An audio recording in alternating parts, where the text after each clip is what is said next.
So the staff here at the Hyatt have been just absolutely fantastic. I've been speaking Tagalog with all of them since I first got here. A lot of them have wanted to take pictures with me, but they're not allowed to have their cell phones while on duty. So I'm going to take some 4K video and post this, and they can do screen grabs, and that way we can work around the man. Ayun. Ang layo mo, no? Ay, dito. Dito yung camera. 1, 2, 3! Ayun. Thank you. Sige po. See you again. Handa ka na? You have a picture? I think so. We're good. Perfect. Grabe itong traffic, no?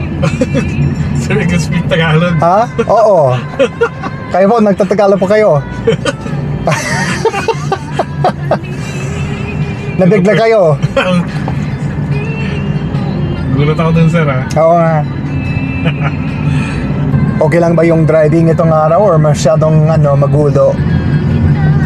Actually, sir, medyo matumal ngayon, eh. Ay, talaga? Oo, medyo hindi ganong... Hindi tulad nung last year. Oo. Hindi ko alam kung season lang na... Seasonal lang ito. Oo, baka... Hindi ko alam kasi... Ngayon lang ako nag-grab, eh. Tawag ito, mag-iisang taon pa lang ako, eh. Ay, talaga? Oo, hindi ko pa masyadong gamay yung mga panahon. Oo. Maraming booking. Tapos, medyo matumal, eh. yung Grab, kasi wala kayong Uber dito, di ba? Yung... Opo, wala. Kasi yan yung... Dati meron. Ay, oo ba? Oo, meron dati, sir. Tapos anong nangyari? Umalis, eh. Ay, oh. Umalis. Ayaw nila eh. Oo, ata, hindi ko alam kung ano eh, kung anong nangyari, kung ba't sila umalis dito sa Pilipinas. Nakakatawa kasi wala kaming Grab doon sa amin sa States, pero may Uber syempre, oo. Yung Grab matagal na dito or taga dito? Kasabayan, sir, kasabayan ng Uber. Ay, okay. Kasabay lang sila, sir. Pero Filipino company ba yung Grab? Hindi ko sure, sir, eh. Ay. Pero parang ganun nga yata. Kasi ganyan din yung nangyari doon sa China. Pumunta sa China yung Uber, pero yung gobyerno doon sabi nila, oy, meron kaming sariling app, Chinese company. Kaya parang sabihin sa Tagalog, they kicked Uber out. Parang sabihin yun? Parang forced na. Parang pinalabas? Tama ba yun? They kicked... Tama, sir. Ay, tama. Parang Ang daming mga verb conjugations sa Tagalog. Karamihan, hindi ako sure kung ano yung tama. Pero sir, galing nyo na sa Tagalog. Ay, salamat po. Kayo rin po, taga dito po kayo sa Manila. Opo. Ay, galing. Purong Tagalog. Yeah, puro, sir. Wow. Ang sarap pakinggan talaga yung Tagalog sa tainggam ng mga Amerikano. Talaga, sir? Oo, kasi parang iba yung pagbigkas ng Tagalog kasi parang paanong ipaliwanag ko ito? Ewan ka lang, basta... Di tulad ng Chinese na mahirap intindihin. Ay, oo. Kasi ako, pinakikinggan ko sila, parang may pick up ako ng kahit na anong words na Oo nga. pwede magamit, hindi ko talaga makuha. Malaki yung nila, yung punto, yung accent. Oo, pati sir yung Koreano, hindi ko rin maano. Paano ba yung Tagalog ng mga Koreano kung may Korean accent sila? Hindi ko alam eh. Parang nakita ko yung isang video sa TikTok, may isang Filipino, parang how do you say it? He was making fun of the Korean accent. Paano sabihin yun sa Tagalog? Making fun of? Parang ginagawang joke lang eh. Oo nga, parang pinapatawan? Ginagawang katatawanan. Oo, ganon. Pero parang yung sinabi niya, ang sabi niya is, talagang ang gusto ko sa'yo. Ay, no, hindi tama yun. Ewan ko lang, basta nakakatawa talaga. Yung parang sa call center sa'yo, Oo. parang Ay, oo nga. Pero pag minsan-minsan, yung mga bata dito, pag minsan-minsan, natatawa sila sa accent ko rin. Wala sir, kasi may American accent ka pa rin naman. Oo nga. Pero yung Tagalog, Pino na ha. Salamat long time nag-aaral ako ng Tagalog, mga 20 years na, on and off. Oo, pero doon sa Matagal amin. lang kayo rito sir, nag-stay? Lang, vacation lang ngayon. Vacation lang. Oo, Pero dati ako nakatira doon sa, grabe, kailan ba ito? Mga 2001 hanggang sa 2003. Nakatira ako doon sa Northern Luzon, mga Abra, Ilocos Norte, Ilocos Sur, Pangasinan, yung mga ganon.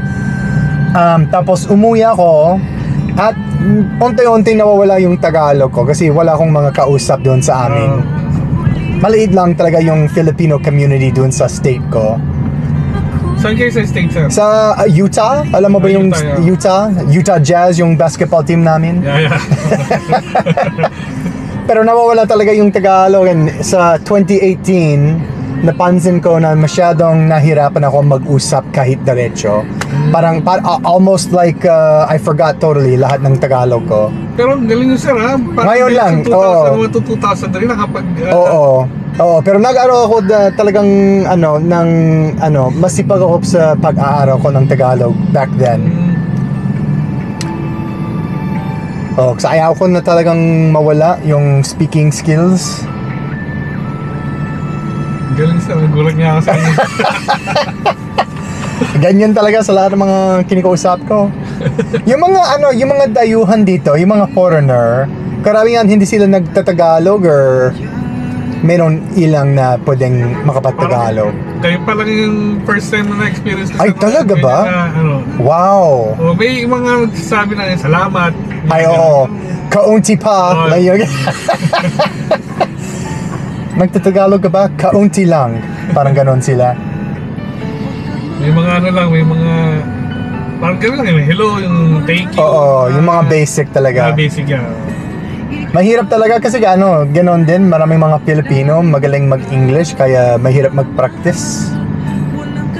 Doon sa States, kapag nakikita ko ng isang Pilipino, tapos ikakamustahin ko sila, kumusta po sige, kumusta po kayo, taga Pilipinas pa kayo.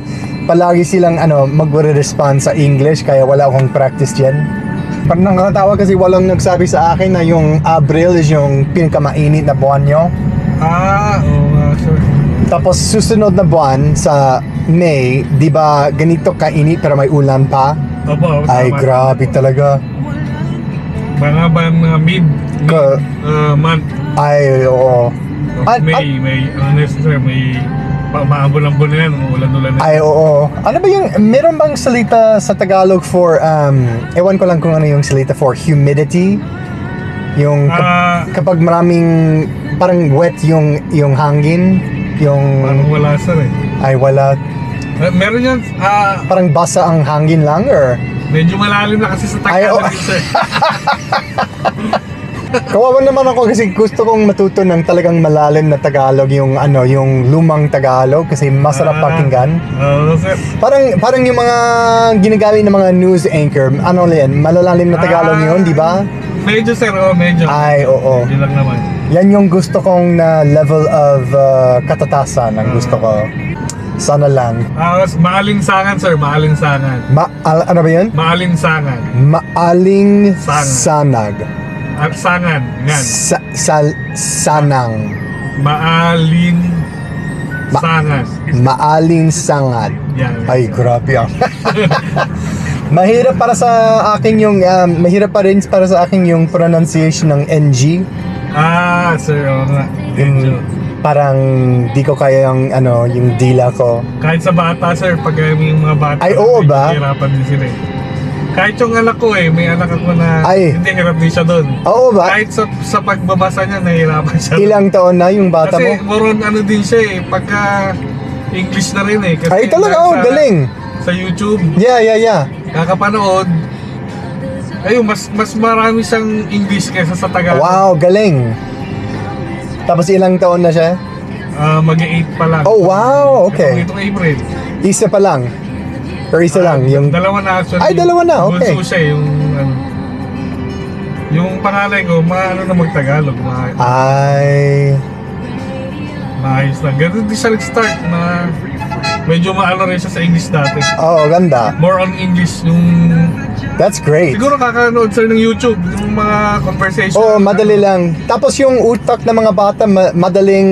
Tumikap na sir. Oo nga, oo. Tumikap. Parang madali para sa kanila na matutok kahit ilang mga lengguwahe. Buti na lang kasi doon sa amin, English lang. Walang ibang wika sa... Unless na yung mga magulang mo, bilingual, English na lang sa bahay. Oo nga sir. Tapos itong area ng Manila, Mandaluyong pa ito or iba Makati, na? sir, Makati. Ay, Makati ito, okay. Gadikit kasi sila, Makati tsaka Taguig eh. Ay, Noong 1998, natatandaan ko to, ano pa to eh, puro damuhan pa yan, puro damo. ay oo Nasa ba? damo. O sa driving mo araw-araw, mga ilang oras nagda-drive kayo? Ako, kasi sir, may hinahabol akong quota. Oo. Kailangan maka 4,000 pesos ako a day. Oo. Madali lang yun? 1,000 doon, gas. Ay, talaga. So yung 3,000, yun yung magiging take home ko. Wow. So minsan inaabot na ako ng 10 hours, minsan 12 hours. Grabe. Meron akong isang nakilalang na Uber driver doon sa amin. Tinanong ko siya when I was traveling for work, mga ilang taon before the pandemic, bago sa COVID. Tinanong ko siya, anong mga sa Uber driving, parang ano yung hours mo? Sabi niya mga 13, mga 14 hours, mga ganun. Tapos Uber, ginawa nila na may max na hours araw-araw para hindi inaantok yung mga driver kasi nangyayari yun doon sa aming mga drivers. 15 hours, 16 hours sa kotse, tapos mahirap talaga sa katawan nila. Manageable pa naman yung mga hanggang 14 hours, wag ka siguro mga 16. Kasi mahirap talaga yung driving kasi kahit nakaupo, kailangan na talagang focus kayo, ginagamit ng utak ng energy para maka-focus sa kalsada. Ako, kapag may nagda-driving ako for 3, 4, 5 hours doon sa amin, ang pagod talaga. Pero yung mga Uber sa inyo, sir, magkano kinikita nila sa sa isang araw? Mga parang parehas sa cost dito. Parang siguro sa isang araw mga $150, $200, pero yung take home nila mga $50 for gas. Tapos may split sa Uber. So sa isang araw siguro $100 lang yung at depende sa city. Kung nasa New York City ka, mas marami kang ride kaysa sa Salt Lake City, Utah. Kasi sir, dito, para mabuhay ka na medyo maluwag-luwag, kailangan talaga take home mo 3,000 a day. Every day. Grabe, no? Kasi sa dami ng binabayaran, kuryente, Oo. internet, tubig. Ang daming mga gastos. Opo, Gastos ba yun yung tamang salita? yes, opo. Ay, okay. Gastusin, tama. Narinig ko yung gastos, yung salitang gastos sa isang music video. Hindi ko alam kung kailan, Gastos, tama yun, sir. kung kailan pwede kong gamitin. Expensive. Oh, expensive talaga. Sabi nila, ang gastos mo sa music video. Yung ginagamit mong na social media platform, ano yung ginagamit yung karamihan? Facebook is yung Facebook po, Facebook, Facebook. oo. Mas sikat talaga yung Facebook dito yata eh. Opo. So, Ay, oo. Doon sa aming TikTok talaga ang pinaka number 1 na app sa Actually, States. TikTok din, na siya, parang Facebook na rin siya. Ay, oo nga. Kaya lang parang magkaiba kasi sila ng ng audience siguro. Pero Oo. Dito na ba? Dito na. Ay, sige. Ayun. Sige po ha. Thank you po. Mag-ingat.